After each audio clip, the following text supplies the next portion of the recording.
안녕하세요. 오늘도 사연살롱을 찾아주셔서 감사합니다. 제가 30대 초반이던 시절의 이야기예요. 당시 저는 유학을 떠났다가 귀국한 지 얼마 되지 않은 시점이었어요. 외국 대학을 다니며 전공하던 경영학이 적성에 맞지 않는다고 생각했거든요. 졸업을 하지 못한 채로 휴학하고 돌아온 중도 귀국이었으니 굳이 따지자면 고졸인 셈이었고, 또 굳이 따지자면 30도 넘은 나이에 진로 고민을 시작해버린 셈이었죠. 그래서였을까요? 저는 부잣집 딸내미가 잘난 부모 믿고 철없게 군다는 이야기를 종종 듣고는 했어요. 딸은 유학을 중도 포기하고 미래를 고민하고 있는 입장인데, 친정 부모님은 건실한 건설업의 창업주의자, 경영자였으니까요. 하지만 친정 부모님에게 미래를 의지할 생각은 결코 없었어요. 다만 제가 살고 싶은 삶을, 미래를 탐색하고 설계하는 과정에 놓여 있었을 뿐이었죠. 그러던 어느 날 덜컥 사랑이 찾아오더군요. 의약품 영업직으로 일하는 남자. 맑고 선하고 무척이나 성실한 모습이 저희 눈에 확 띄었죠. 서로 한눈에 알아본 저희는 자연스럽게 연애를 시작하게 되었고, 오래지 않아 프로포즈를 받은 저는 결혼을 결심하게 되었어요. 가족은 엄마랑 나랑 형이랑 의사인 형수, 이렇게 딱 넷이야. 의사 형수 자랑은 많이 해서 알고 있거든요. 근데 갑자기 웬 자기소개? 아, 뭔데? 응? 우리 가족이 5이 되면 어떨 것 같아? 형수 임신했대? 그럼 삼촌 되는 거네. 자기 축하해. 나 지금 우리 얘기하고 있는 거야. 자기랑 내 얘기하고 있는 거라고. 혹시 이거 프로포즈? 미안. 내가 이벤트나 뭐 그런 쪽에는 영 소질이 없어서. 무슨 이벤트 같은 건 오글거려서 내가 싫고, 그냥 약속 하나만 해주면 충분해. 약속? 열심히 성실하고 정직하게 지금 당신 모습 평생 변하지 않겠다. 그 약속 하나면 된다고. 약속해줄래? 새끼손가락 걸까? 최고지. 화려한 이벤트도 다이아 반지도 없었지만 우리답게 소박했기에 더 설레었던 프로포즈. 너무나 행복했던 순간이었죠. 그렇게 저와 예비신랑은 결혼 준비를 시작했어요. 하루하루 온 세상이 핑크빛으로 가득했어요. 정신 나간 예비시모가 등장하기 전까지는 말이에요. 사건은 시댁에 처음 인사드리러 가던 날부터 시작되었어요. 처음 만난 시모는 시댁으로 들어오는 저의 모습을 마주하기가 무섭게 밥상부터 차리라며 호통이더군요. 방금 퇴근한 의사 며느리가 피곤할 테니 얼른 저녁 식사를 대령해야 한다면서요. 갑작스런 상황에 당황한 저는 예비신랑을 돌아보았지만 예비신랑은 그 상황이 뭐가 문제인지도 모르는 눈치로 순박한 미소만 지을 뿐이었고, 그 바람에 더 당황한 저에게 의사라는 큰 며느리가 슬쩍 다가와서 귓속말을 하더군요. 자기가 계산할 테니 부담 갖지 말고 나가서 먹자고요. 예비시모한테는 제가 주선한 저녁 식사 자리인 척 하자는 말과 함께요. 그렇게 저는 뭐가 어떻게 돌아가는 줄도 모르는 채로 얼떨결에 저녁 외식을 주선하게 되었어요. 식사 자리에서도 예비시모의 이해할 수 없는 행동이 계속 이어졌어요. 고기 굽기와 식사 수발은 아직 이름도 묻지 않은 저에게 모조리 떠넘기면서도 고기의 좋은 부위나 맛있는 반찬은 난처해야 하는 의사 큰며느리의 입에만 꾸역꾸역 넣어주더군요. 그러면서 늘어놓는 시모의 말이 참 황당하기 짝이 없더라고요. 그래도 너랑 결혼할 막내 아들은 대학 나왔다. 근데 넌 고졸이라지? 그런 셈이죠. 유학 갔다가 중도에 휴학하고 돌아왔거든요. 가타부타 설명 질질 끌 것 없고 어쨌거나 너는 고졸인 거야. 아, 네. 집안은? 친정부모님은 건설업을 경영하고 계세요. 창업주시고요. 그러면 뭐라니? 예로부터 건설업 그쪽은 건달 아니면 막노동꾼이나 하는 천한 일인 것을 직업이라고 하면 모름지기 우리 큰며느리처럼 의사 정도는 되어줘야 어디 가서 어깨 펴고 다니는 거야. 저기요 어머님, 저야 굳이 따지자면야 고졸이 맞기는 하지만 아무리 그래도 딸 앞에서 친정 부모님 욕 보이는 말은 땡! 고기나 뒤집으면서 듣기나 해. 아니, 제가 무슨 여기 고기 구우러 온 사람도 아니고요. 나는 장차 우리 집안을 위대한 의료계 집안으로 만들 생각이다.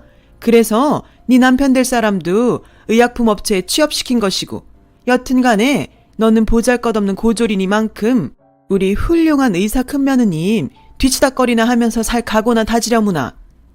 살다 별 진짜 아우 제가 입만 열었다 하면 말을 툭툭 잘라먹지를 않나. 그놈의 고졸 타령에 친정부모 욕보이기는 일쑤에 겉도 모자라 우리 위대한 의사 큰며느리 찬양까지. 예비시모는 첫인상부터가 상종을 하면 안 되는 인간이었어요. 그런 시모 앞에 앉은 예비신랑은 여전히 뭐가 문제인 줄도 모르는 채로 순박한 미소만을 짓고 있었고요. 그래서 어떻게 했냐고요? 더 듣고 자시고 할 게 뭐 있나요? 고기 굽다 말고 자리를 박차듯이 나와버렸어요. 참 신기한 건 보통 시모가 그 정도로 감싸고 돌면 의사 큰며느리가 오만방자에 기고만장할 법도 한데 그 집안에서 유일하게 제정신 박힌 사람이 바로 그 의사 큰며느리라는 거였어요. 제가 고기를 굽다 말고 자리를 박차며 나와버리자 의사 큰며느리가 쫓아나와 대신 사과하더군요. 예비 시모의 만행을 대신 사과하는 의사 큰며느리의 모습은 딱 봐도 이런 일 한두 번 겪어보는 것이 아니구나 싶었어요.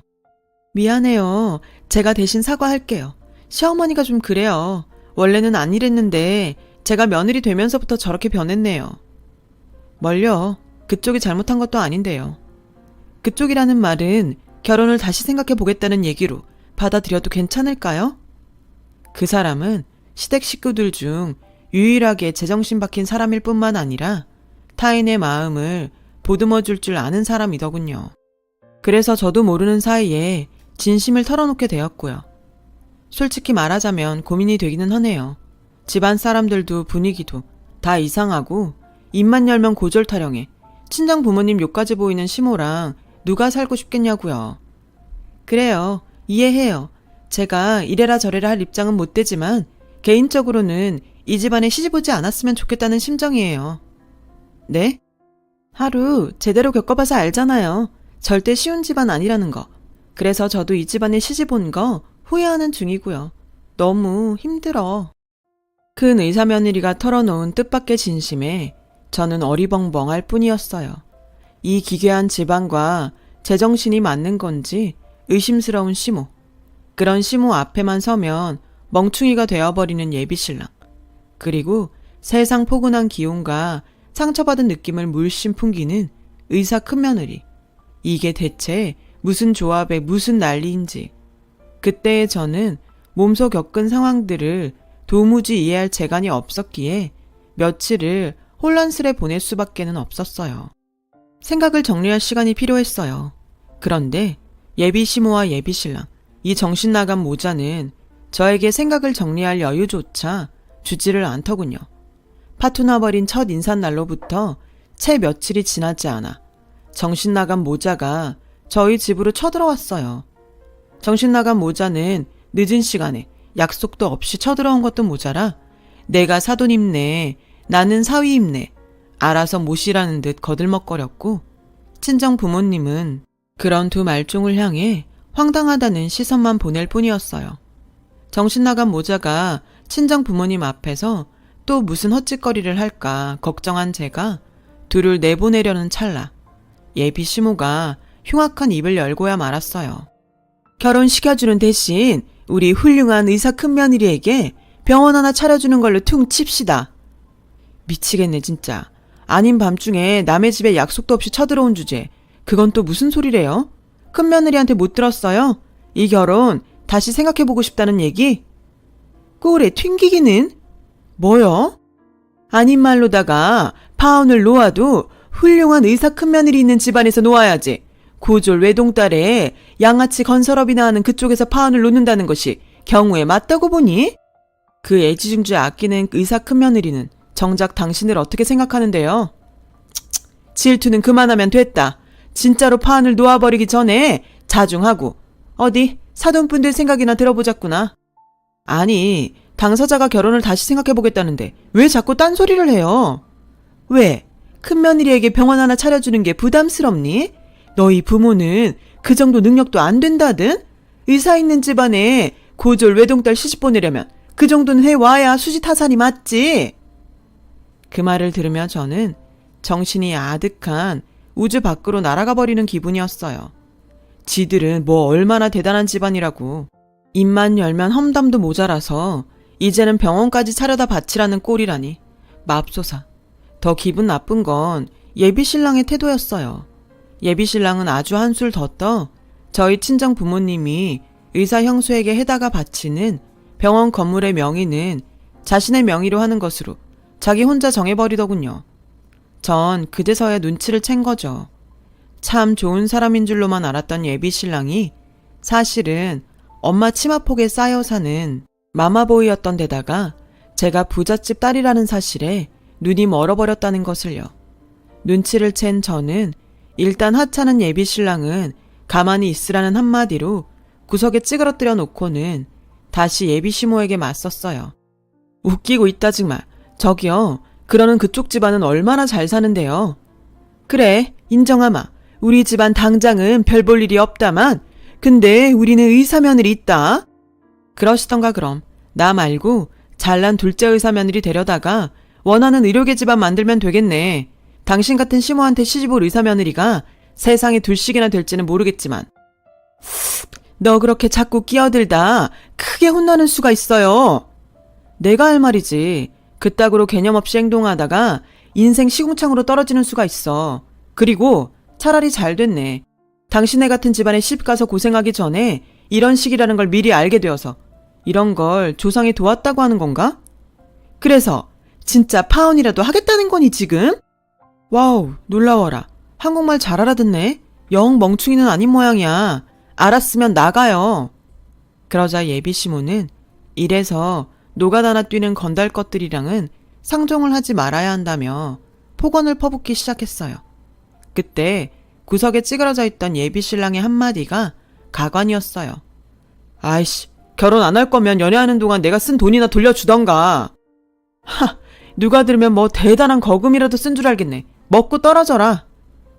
저는 가지고 있던 지폐다발을 정신나간 모자의 얼굴에 집어던지며 쫓아냈어요. 그 와중에도 주섬주섬 돈을 챙겨가는 정신나간 모자의 꼬라지가 너무도 가짜났고 정말 조상님께 진정 감사하는 마음도 들었어요. 해서는 안 되는 결혼이라는 것을 미리 점지해 주셨으니까요. 결국 파혼을 맞이한 저는 며칠 여행을 다니며 마음을 추스렀어요. 저와 똑같은 상처를 받은 친정 부모님과 함께요. 그 여행에서 돌아오던 날 저는 비로소 결심했어요. 유학을 다시 떠나 중도 휴학하고 돌아왔던 경영학 학위를 취득하기로요. 잘 배우고 잘난 딸이 되어 정신나간 모자 같은 말종들에게 다시는 업신여김 당하는 일이 없도록 만들기 위해서요. 제가 다른 사람에게 업신여김 당하는 모습을 부모님께 또 다시 보여드리지 않게요. 그로부터 몇 년 뒤 유학길에 다시 올랐던 저는 유학을 했었던 대학의 경영학 학위를 취득했어요. 저를 좋게 봐주신 교수님의 소개로 외국에서 좋은 조건으로 일할 기회가 많이 주어졌었지만 저는 귀국을 선택했어요. 외삼촌이 지금도 병원장으로 있는 종합병원이 마침 크게 확장을 하고 있던 중이었거든요. 그래서 저는 집안에 도움이 되기 위해서 고국으로 돌아와 외삼촌의 병원 경영을 돕기로 했던 거죠. 그런데 병원 확장차 새 의료진의 면접이 있던 날 면접장에 들어오던 누군가가 병원장 외삼촌 옆에 앉아있는 저의 얼굴을 보기가 무섭게 고개를 떨구더군요. 면접 시작도 전에 스스로 면접을 포기하겠다며 돌아선 누군가는 다름 아닌 의사 큰며느리였어요. 저는 곧장 그 며느리를 따라 나섰죠. 얘기는 대충 들었어요. 이 바닥 좁잖아요. 전에 다니던 병원에서 쫓겨나다시피 퇴직했다던데 갑자기 무슨 일이래요? 그게 하긴 면접도 포기한 마당에 뭘 숨기겠어요. 시댁 식구들 때문에 어쩔 수가 없었어요. 그 사람들이 왜요? 저한테는 막대했어도 의사 큰며느리라고 애지중지했었잖아요. 동서랑 결혼할 뻔했던 둘째 아들 있잖아요. 동서 아닌데. 맞다. 미안해요. 시어머니가 민지 씨랑 결혼할 뻔했던 둘째 아들을 병원 동료 의사랑 자꾸만 붙여놓잖아요. 마마보이 둘째 아들은 신났다고 의사한테 껄떡대고 다니고. 그 인간들 아직도 그런데요. 민지 씨랑 혼담 오가기 전부터 그랬었어요. 네? 둘째 아들도 저 같은 의사랑 결혼시켜서 진짜로 의료계 집안 만들려고 했었다고요. 그러던 중에 민지 씨랑 혼담 오가면서 동료 의사들한테 껄떡대는 건 잠잠해졌었는데 파혼하고 난 뒤로는 다시 극성이었어요. 그 바람에 저는 동료들에게 밉보여서 병원을 옮겨야만 하는 상황이 되어버렸고요. 그게 면접 자진포기랑은 무슨 상관인데요? 혹시 저를 다시 볼 면목이 없어서요? 다행이에요. 이렇게라도 미안하다는 말 전할 수 있어서 많이 미안했어요. 시댁 식구들 일로. 그랬어요. 애지중지 떠받들어지는 줄로만 알았던 의사 큰 며느리의 결혼 생활도 정신 나간 시댁 식구들 때문에 가시밭길 그 자체였던 거였어요. 그래서 제가 시댁에 처음 인사하러 갔던 날에도 자신이라면 그 집안에 시집가지 않겠다는 조언을 해주었던 거고요. 모든 사연을 알게 된 저는 그녀가 그동안 해왔을 마음고생이 너무 훤한 나머지 쉽사리 위로조차 할 수가 없었어요. 지금은 싫다니 어쩔 수 없지만 대신 저와 같이 일할 마음이 생겼을 때 기회되면 같이 일해요, 우리. 그리고 있잖아요. 예전에 저한테 해줬던 말 기억해요? 개인적으로는 이 집안에 씨 보지 않았으면 좋겠다는 말이요. 그 조언 지금 돌려줄게요. 저 역시나 이래라 저래라 할 입장은 못 되지만 개인적으로는 이혼도 나쁘지 않다고 생각해요. 네? 요즘 세상에 이혼이 흠도 아니고 무엇보다 그 집안에 시집간 거 후회하는 마음이 너무 훤하게 보여서요. 힘들어 보여서요. 이혼하고 외로워서 안 되겠다 싶으면 말해요. 그때 친구해 줄게요. 지금도 많이 외로워 보이니까 지금부터 친구해도 되고요. 그럴까요? 하긴 시댁 인간들이 진상이었지 우리 사이에 악감정이 있었던 건 아니니까. 그렇게 대답하며 의사 큰며느리는 처음으로 밝게 웃었어요. 그리고 그날 밤 정신나간 예비 시모가 저희 친정집에 또 쳐들어왔어요. 이 정도면 남의 집에 약속도 없이 쳐들어오는 것이 집안 가풍이지 싶을 지경이었고 입만 열면 양아치 타령을 해대더니 정녕 양아치는 따로 있구나 싶었죠. 그도 그럴 것이 정신나간 예비시모가 친정집 거실에 배째라 행패를 부리기 시작했거든요. 당신의 훌륭한 의사 큰며느리의 입사 지원을 저와 외삼촌이 과거의 악감정으로 인해 부정하게 탈락시켰다면서요. 어디까지나 큰 며느리의 자진포기였고 저와 외삼촌은 아무런 잘못도 하지 않았는데요. 그야말로 어이가 승천하고 황당한 웃음에 배꼽이 빠져나갈 지경이었죠. 이래서 양아치 같은 것들이랑은 상종을 하지 말아야 한다는 거야. 본인들이 지금 하는 행동이 양아치 짓거리인 줄은 알고 이게 어디서 어른말을 잘라먹어? 하여튼 못 배운 티를 꼭 낸다니까. 학벌 들이대볼까? 학위 인증 가능해. 근데 그걸 읽을 수는 있겠어요? 다 영어야. 노가다나 뛰는 애미애비가 어른 앞에서 그따위로 행동하라고 가르치디? 노가다 아니고 건설업. 당신 같은 것들은 꿈도 못 꿀 만큼 어마어마한 부자. 그래서 우리 집에 이렇게 뻔질나게 들락거리는 거 아니야? 그리고 당신 같은 것들이랑은 차원이 다를 만큼 올바르게 살아온 분들이야. 우리 친정 부모님은 남의 돈을 그냥 가져가려거든 바짝 엎드려서 도와주세요 해도 시원찮을 판국에 어디서 내세울 자존심은 다 내세우고 돈도 꽁으로 먹으려들어요. 돈은 탐나고 자존심은 세우고 싶고. 그거 내가 모를까 봐서? 왜? 우리 집 노가다 집안이라고 하면 뭔가 마음에 좀 위안이 되시나 봐요? 올바른 집안? 웃기고 자빠졌네. 그래, 그렇게 올바른 집안이 남의 집 훌륭하고 귀한 의사며느리 면접을 일부러 탈락시켜? 그때 의사 큰며느리가 종이 한 장을 들고 나타났어요. 그 종이를 받아든 예비시모의 얼굴은 새하얗게 질리고야 말았죠. 이혼소송 접수증이에요. 정식 소장은 곧 송달될 예정이고요. 예, 며느라. 며느리라고 부르지 마세요. 저 오늘부로 당신의 큰며느리 안 하기로 했으니까. 의사 큰며느리는 저에게 윙크를 날리더니 그리고 아무리 정신머리가 없더라도 말은 똑바로 해야지. 오늘 면접 내가 자진 포기한 거예요. 사람이라면 어떻게 아무 일 없었던 것처럼 같이 일을 할 수가 있어요. 민지 씨랑 병원장님은 아무 상관없네요. 혹시 협박받았니? 병원장이랍시고 사방팔방 소문내서 앞길 막는다고 했어? 내 이놈의 양아치 집안을 두고 봐라. 국민신문고에 내가 고소고발을 아주. 고소고발은 못할 겁니다. 잘못은 당신네들이 다 했거든요. 당신네들이 둘째 의사며느리 구한답시고 큰며느리 동료들한테 껄떡댄 덕분에 전에 다니던 병원에서 쫓겨나듯 나와야 했으니까. 알아들어요? 의사 큰며느리 당신들 스스로 없앤 거고 며느리 앞길도 우리 집안이 아니라 당신의 집안이 망쳐놓은 거야. 집착도 그 정도면 병이라고 알아요? 그제야 이혼 소송이 진심임을 깨달은 예비시모가 의사 큰며느리의 바짓가랑이를 붙들고 오열하기 시작했어요. 제발 이혼만은 말아달라면서요. 그 와중에도 의료계 집안을 만들고 싶다는 호소를 해대는 통에 저와 큰며느리는 그저 실소만 터뜨릴 뿐이었죠. 그렇게 잠시 큰며느리가 저에게 미소와 함께 부탁하더라고요. 경찰 좀 불러줄래? 더러운 손이 내 발에 막 닿는 게 너무 역겨워서 감염될 것 같고 막 그런 기분이야. 흔쾌히 고개를 끄덕인 저는 전화기를 들었어요. 그랬더니 예비시모가 나가겠다며 알아서 일어서더라고요. 의료계 집안? 꿈도 크다 정말. 가짜는 본인들 주제도 모르고 그래 의사 며느리로 집안 채워놓으면 그게 진짜 의료계 집안이 된다든? 정작 시모의 자식들은 정신병자들인데?